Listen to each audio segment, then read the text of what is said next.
Tempat angker itu pasti ada darah yang menuntut. Darah itu bisa berbicara. Ingat, darah Habil berbicara. Tempat pembunuhan, cirinya sering ada penampakan bayangan hitam. Klebet sekitar pintu. Dan jenis ini, orang yang tinggal di situ, kerja apapun, bangkrut siap. Mana sorgawi? Matius pasal 4. Pencobaan di padang gurun. Maka Yesus dibawa oleh Roh ke padang gurun untuk dicobai iblis. Dan setelah berpuasa 40 hari dan 40 malam, akhirnya laparlah Yesus. Lalu datanglah si pencoba itu dan berkata kepadanya, "Jika engkau anak Allah, perintahkanlah supaya batu-batu ini menjadi roti." Tetapi Yesus menjawab, "Ada tertulis, manusia hidup bukan dari roti saja, tetapi dari setiap firman yang keluar dari mulut Allah." Kemudian iblis membawanya ke kota suci dan menempatkan dia di bubungan bait Allah. Lalu berkata kepadanya, "Jika engkau anak Allah, jatuhkanlah dirimu ke bawah, sebab ada tertulis, mengenai engkau, ia akan memerintahkan malaikat-malaikatnya, dan mereka akan menatang engkau di atas tangannya, supaya kakimu jangan terantuk kepada batu." Yesus berkata kepadanya, "Ada pula tertulis, janganlah engkau mencobai Tuhan Allahmu." Dan iblis membawanya pula ke atas gunung yang sangat tinggi, dan memperlihatkan kepadanya semua kerajaan dunia dengan kemegahannya, dan berkata kepadanya, "Semua itu akan kuberikan kepadamu, jika engkau sujud menyembah aku." Maka berkatalah Yesus kepadanya, "Enyahlah iblis, sebab ada tertulis, engkau harus menyembah Tuhan Allahmu, dan hanya kepada Dia sajalah engkau berbakti." Lalu iblis meninggalkan dia, dan lihatlah, malaikat-malaikat datang melayani Yesus. Yesus tampil di Galilea. Tetapi waktu Yesus mendengar bahwa Yohanes telah ditangkap, menyingkirlah ia ke Galilea. Ia meninggalkan Nazaret dan diam di Kapernaum, di tepi danau, di daerah Sebulon dan Naftali, supaya genaplah firman yang disampaikan oleh Nabi Yesaya. Tanah Sebulon dan tanah Naftali, jalan ke laut, daerah seberang sungai Yordan Galilea, wilayah bangsa-bangsa lain. Bangsa yang diam dalam kegelapan telah melihat terang yang besar, dan bagi mereka yang diam di negeri yang dinaungi maut telah terbit terang. Sejak waktu itulah Yesus memberitakan, "Bertobatlah, sebab kerajaan surga sudah dekat." Yesus memanggil murid-murid yang pertama. Dan ketika Yesus sedang berjalan menyusur danau Galilea, ia melihat dua orang bersaudara, yaitu Simon yang disebut Petrus dan Andreas saudaranya. Mereka sedang menebarkan jala di danau, sebab mereka penjala ikan. Yesus berkata kepada mereka, "Mari, ikutlah aku, dan kamu akan kujadikan penjala manusia." Lalu mereka pun segera meninggalkan jalannya dan mengikuti dia. Dan setelah Yesus pergi dari sana, dilihatnya pula dua orang bersaudara, yaitu Yakobus dan Zebedeus, dan Yohanes saudaranya, bersama ayah mereka Zebedeus, sedang membereskan jala di dalam perahu. Yesus memanggil mereka, dan mereka segera meninggalkan perahu serta ayahnya, lalu mengikuti dia. Yesus mengajar dan menyembuhkan banyak orang. Yesus pun berkeliling di seluruh Galilea. Ia mengajar dalam rumah-rumah ibadat dan memberitakan Injil Kerajaan Allah, serta melenyapkan segala penyakit dan kelemahan di antara bangsa itu. Maka tersiarlah berita tentang dia di seluruh Syria, dan dibawalah kepadanya semua orang yang buruk keadaannya, yang menderita pelbagai penyakit dan sengsara, yang kerasukan, yang sakit ayan, dan yang lumpuh. Lalu Yesus menyembuhkan mereka. Maka orang banyak berbondong-bondong mengikuti dia. Mereka datang dari Galilea dan dari Dekapolis, dari Yerusalem dan dari Yudea, dan dari seberang Yordan. Matius pasal 5. Khotbah di bukit. Ucapan bahagia. Ketika Yesus melihat orang banyak itu, naiklah ia ke atas bukit, dan setelah ia duduk, datanglah murid-muridnya kepadanya. Maka Yesus pun mulai berbicara dan mengajar mereka, katanya, "Berbahagialah orang yang miskin di hadapan Allah, karena merekalah yang empunya kerajaan surga. Berbahagialah orang yang berduka cita, karena mereka akan dihibur. Berbahagialah orang yang lemah lembut, karena mereka akan memiliki bumi. Berbahagialah orang yang lapar dan haus akan kebenaran, karena mereka akan dipuaskan. Berbahagialah orang yang murah hatinya, karena mereka akan beroleh kemurahan. Berbahagialah orang yang suci hatinya, karena mereka akan melihat Allah. Berbahagialah orang yang membawa damai, karena mereka akan disebut anak-anak Allah. Berbahagialah orang yang dianiaya oleh sebab kebenaran, karena merekalah yang empunya kerajaan surga.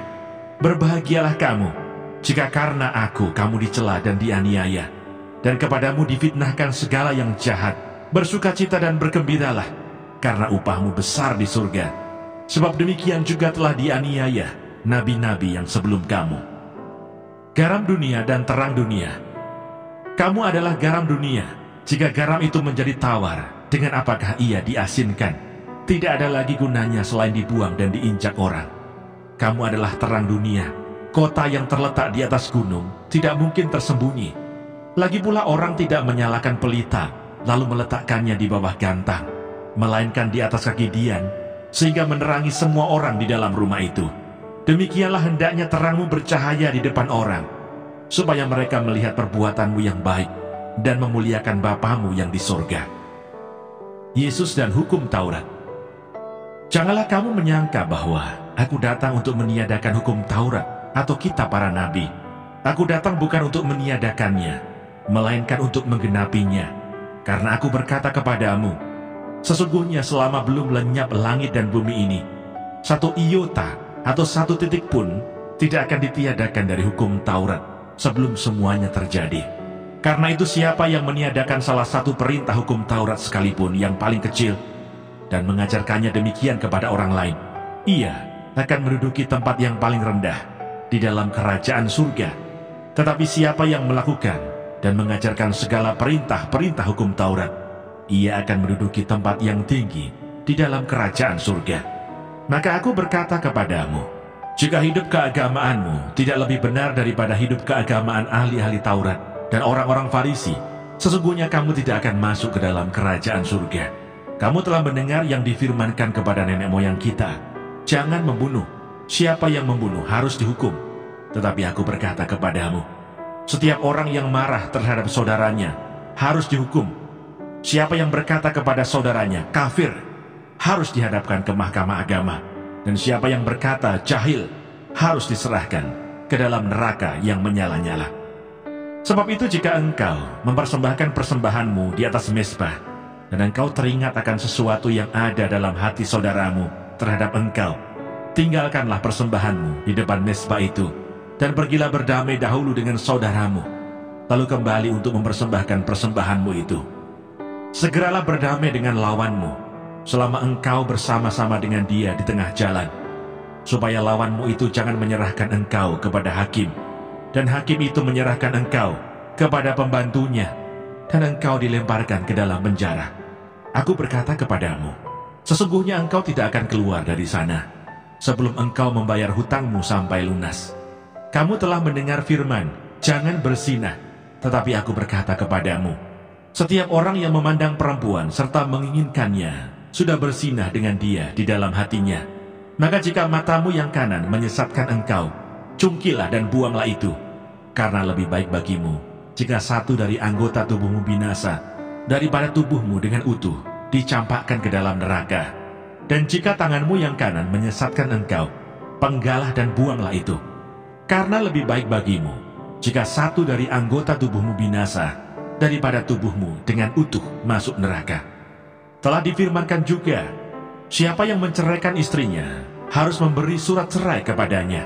Tetapi aku berkata kepadamu, setiap orang yang menceraikan istrinya kecuali karena zina, ia menjadikan istrinya berzina. Dan siapa yang kawin dengan perempuan yang diceraikan, ia berbuat zina. Kamu telah mendengar pula yang difirmankan kepada nenek moyang kita, jangan bersumpah palsu, melainkan peganglah sumpahmu di depan Tuhan. Tetapi aku berkata kepadamu, janganlah sekali-kali bersumpah, baik demi langit, karena langit adalah tahta Allah, maupun demi bumi, karena bumi adalah tumpuan kakinya, ataupun demi Yerusalem, karena Yerusalem adalah kota raja besar. Janganlah juga engkau bersumpah demi kepalamu, karena engkau tidak berkuasa memutihkan atau menghitamkan sehelai rambut pun? Jika iya, hendaklah kamu katakan ya. Jika tidak, hendaklah kamu katakan tidak. Apa yang lebih daripada itu berasal dari si jahat. Iblis itu adalah rajanya para setan. Ingat tidak? Yang disebut iblis itu adalah saudara, rajanya para apa? Dan sering dikenal namanya Lucifer, Tante Lucy. Nah, iblis itu rajanya para setan dan Alkitab mengatakan dikalahkan oleh darah anak domba. Ada 3 cara untuk mengusir setan. Yang pertama, di dalam Injil Markus, mereka mengusir setan demi nama Tuhan Yesus. Amin. Dan yang kedua, bila ada saudaramu yang sakit, hendaklah penatua mengolesi minyak di dalam nama Tuhan Yesus. Minyak urapan. Jadi ingat, minyak urapan itu sesuai Alkitab. Di dalam nama Tuhan apa? Yesus. Dan yang ketiga dikatakan, ingat, dalam Injil Markus dikatakan setan-setan. Arti setan-setan ini setan yang kelasnya belum sampai gini. Ini dah. Setan-setan. Nah, tapi yang ketiga, mereka mengalahkan iblis. Ini beda lagi. Ini setan yang paling tinggi. Dikalahkan dengan apa saudara? Darah anak dan perkataan kesaksian mereka. Perkataan kesaksian demi nama Yesus. Jadi iblis itu hanya bisa dikalahkan oleh apa? Darah. Apa saudara?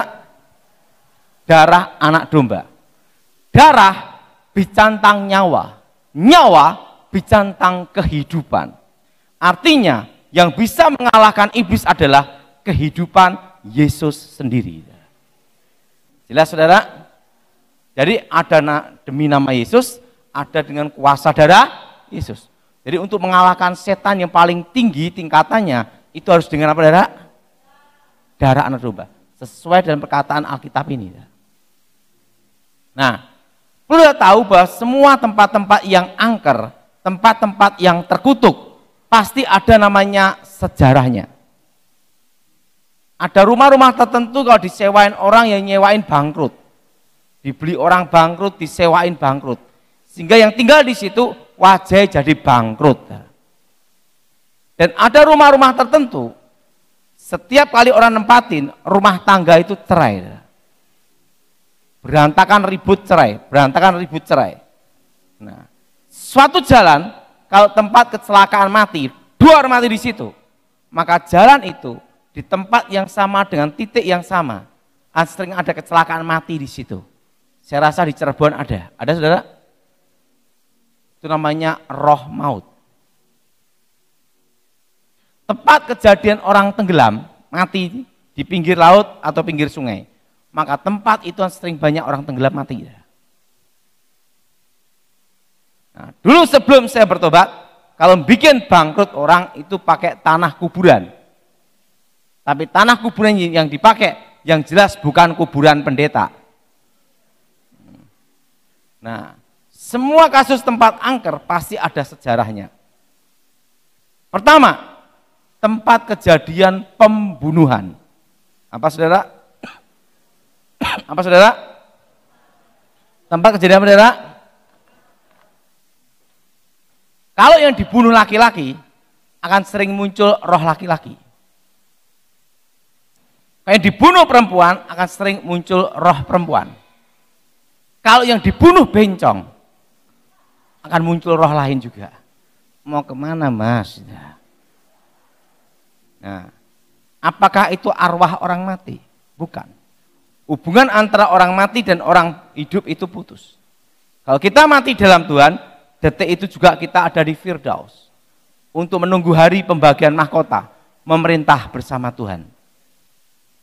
Yang tidak dalam Tuhan atau yang mati bunuh diri, itu langsung ke dunia orang mati, dunia bawah, dunia arwah, untuk menunggu hari penghakiman. Dan perlu kita tahu, tetapi di situ ada darah yang menuntut. Ingat saudara, waktu Kain membunuh Habil, darah Habil menuntut keadilan. Dan Alkitab berkata, siapa yang menumpahkan darah manusia, baik manusia dan hewan, akan dituntut Tuhan. Betul? Betul? Nah, darah itu punya keistimewaan bahwa darah manusia beda dengan darah binatang. Pisau dipakai membunuh seseorang, cep mati. Pisau dicuci bersih. Nanti di lab, di forensik, maka bekas darah itu pasti ada yang tersisa. Dan itu menjadi barang bukti. Walaupun pembunuhan itu 2-3 tahun yang lalu. Dan itu sering kejadian. Maka dalam tindak kejahatan kriminal, artinya apa? Tidak ada kejahatan yang sempurna. Pasti ada celah situ. Dan itu pasti ada DNA korban menjadi apa? Barang bukti. Tetapi kalau benda itu tidak menimbulkan kematian, kebentur atau keperang aja, dicuci bersih, hilang tanpa bekas. Karena tidak menimbulkan kematian. Tapi kalau menimbulkan kematian, pasti akan ada bekas. Jelas? Keris dipakai membunuh seseorang, cep mati. Dan keris itu setiap bulan suro, setahun sekali dimandiin. Kembang taman, kasih air kelapa, san jeruk nipis gitu. Kok tahu Pak Daud? Bekas dukun. Kan nyuci pusaka. Kalau pusaka itu membunuh seseorang, waktu dicuci kelihatan bersih. Begitu kering, bekas darah di ujung pusaka itu akan muncul kembali, sekalipun pembunuhan itu ratusan tahun yang lalu. Darah bicara tentang nyawa, nyawa bicara tentang kehidupan. Tapi anehnya donor darah langsung hilang, betul?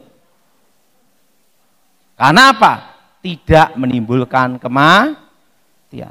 Kalau menimbulkan kematian, pasti ada bekas darah yang tersisa. Nah, saudara, tempat angker itu pasti ada darah yang menuntut. Darah itu bisa berbicara. Ingat, darah Habil berbicara. Tempat pembunuhan, cirinya sering ada penampakan bayangan hitam. Klebet sekitar pintu. Dan jenis ini, orang yang tinggal di situ, kerja apapun, bangkrut, sial. Dibuka ruko atau toko, sial. Seringnya ada penampakan bayangan hitam, klebet. Makanya kalau ada jemaat, Pak, kok di toko saya itu ada bayangan terus, Pak? Pasti sejarahnya dulu, tempat pembunuhan. Dan itu ada kutukan, namanya kutukan darah. Apakah ada di Alkitab kutukan darah? Ada. Waktu Yudas bunuh diri, tanah disebut tanah darah. Jelas? Jelas? Nah, dan rumah seperti ini kebanyakan dijual susah. Saya pernah nanganin satu kasus, itu di daerah Pondok Indah. Setiap kali orang mau beli, ngasih DP uang muka di notaris. Mau pelunasan, batal. Sampai yang punya rumah banyak dapat uang DP. Tapi tidak berani menempati rumah itu. Karena tahu sejarah rumah itu. Saya diminta datang, saya usir demi nama Yesus, setannya keluar. Langsung laku. Langsung pengusahanya ngomong gini, Pak Daud, bagaimana kita kongsi bisnis rumah angker? Nah, pertama, tempat apa? Pembunuhan. Itu pasti sering ada penampakan hitam. Atau tempat kejadian pembantaian massal. Tempat pembantaian massal, kalau yang dibunuh 100, maka setiap setahun sekali terjadi kerasukan massal, 100 orang kesurupan. Pasti dulunya tempat pembantaian. Atau kalau di hutan itu ada satu kampung, kalau yang dibunuh satu kampung, maka di kampung itu kayak ada orang berbicara macam-macam. Dan sering orang mendaki pegunungan atau gunung tersesat. Itu dunia tempat pembantaian. Dan itu ada kutukan namanya Dan kalau ada kutukan darah, suatu rumah itu paling susah dijual. Jelas? Jelas? Dan di situ ada namanya roh bangkrut. Nah, kalau di alam penglihatan, di alam roh, itu kelihatannya apa, saudara? Ada warna cahaya merah. Artinya itu bangkrut. Kan tergantung pusaka itu, kalau ada auranya, ada yoninya, itu ada merah, biru, putih. Itu kalau yang belajar kekuatan gaib seperti itu, saudara. Nah, kalau tanah yang itu kutukan, itu secara alam roh kelihatan warna merah. Itu adalah tempat kutukan. Apa, saudara? Apa, saudara? Nah, kedua, tempat kejadian orang bunuh diri. Apa, saudara? Nah, rata-rata orang bunuh diri itu posisi stres, depresi. Tidak ada orang bunuh diri posisi ketawa. Mati, tidak ada. Ada yang karena putus cinta, yang disesali bukan pertemuan, juga bukan perpisahan, tapi pengeluaran ongkos terlalu banyak. Yang belum menikah angkat tangan coba. Tak kasih pelajaran penting. Kalau pacaran, jangan ngasih barang-barang mahal. Nanti kalau putus, nyesel. Siapa yang setuju angkat tangan? Ingat, saya kasih pesan, sebelum menikah, buka mata rapat-rapat. Masih ada pilihan, betul? Kalau sudah menikah, tutup mata rapat-rapat, terima kenyataan. Setuju? Setuju? Setuju. Nah, saya punya adik.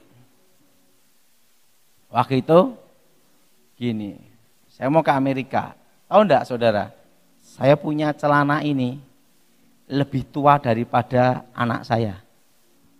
Tapi ingat, belinya di Amerika. Tahu harganya? $10 di Walmart. $10 ini. Sampai sekarang ini saya suka pakai. Ini umurnya kira-kira sudah 18 tahun. Makanya kalau punya celana model kayak segini, ngirit bener, betul? Hampir 18 tahun nih saya pakai. Nah, saya punya adik, punya pacaran sama orang model gitulah, yang gini-gini. Wah, gitu.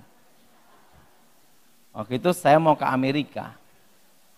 Daud, ada apa?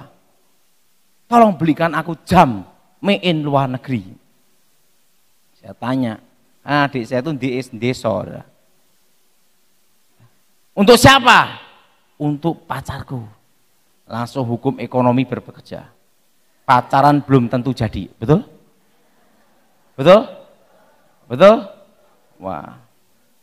Saya ke Amerika, saya tidak bohong. Saya beli di luar negeri, tapi Chinatown. Chinatown. Ada yang $50, $30, $100. Ada jam yang harganya $2. Itu yang tak beli. $2. Gua beli lah. Sampailah ke Indonesia, di Solo. Adik saya udah nunggu, jamnya mana? Nih, luar negeri. Made-in-nya aja ngeri dah. Wah, Cina. Luar negeri. Orang desa orang ngerti dah. Adik saya kayak orang desa. Udah. Kasihkan pacarnya, baru seminggu gatelan. Dia tanya sama saya, "Kuwi jamu piye toh?" Lah itu penyesuaian, kan made in luar negeri. Ndak lama putus. Waktu putus dia ngomong, "Daud, aku nyesal sekali. Jamu tak kasih ke dia." Tidak nyesal, aku ikhlas. Harganya berapa tau regane? $2. Ingat, kalau pacaran kasih yang murah-murah aja. Jadi kalau putus enggak apa, enggak nyesel. Betul enggak Freddy? Itu kan pengalaman hidup. Nah, dua, orang bunuh diri itu posisi depresi, stres. Ada yang karena dikejar utang, ada masalah rumah tangga, dan ada berbagai kasus. Menikamkan diri, minum baygon, stroberi, jeruk, racun tikus, darah menetes. Latar belakang orang bunuh diri itu mempengaruhi kutukannya. Depresi, stres. Itu ada dibikin rumah atau tempat tinggal, itu kan ada namanya hawa panas. Orang yang tinggal di rumah itu akan sering ribut terus, bahkan cerai. Ribut terus, bahkan apa adalah cerai. Dan rumah seperti itu juga ada kasus juga, kalau tempat untuk pengguguran bayi, kandungan, itu ada kutukan darahnya. Sering ada penampakan anak-anak kecil.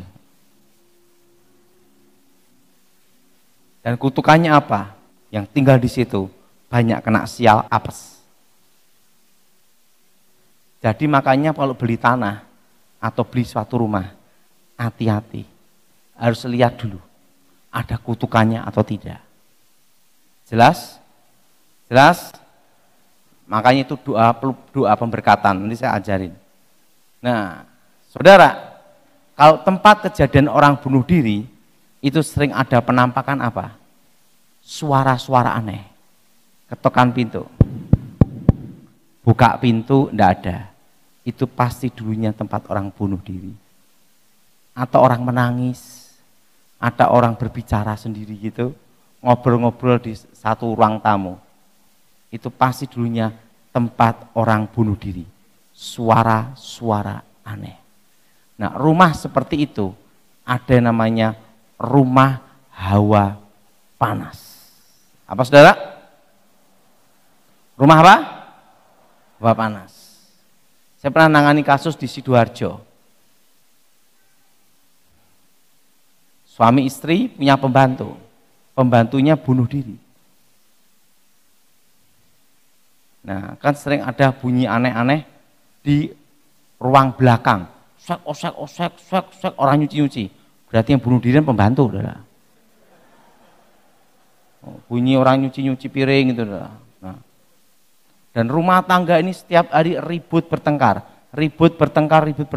hampir cerai.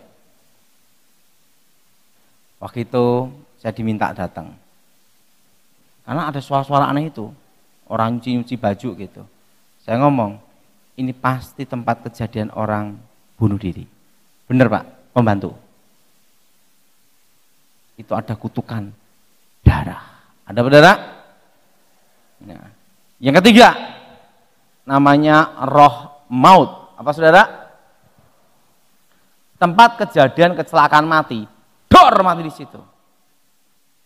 Maka tempat itu, titik yang sama, tempat yang sama, akan terjadi kecelakaan di tempat yang sama dengan titik yang sama.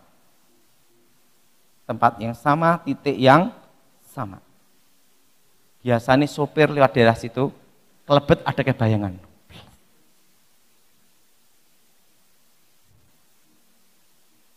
Ada anak-anak lewat, orang tua lewat, menghindar, dor tabrakan di situ.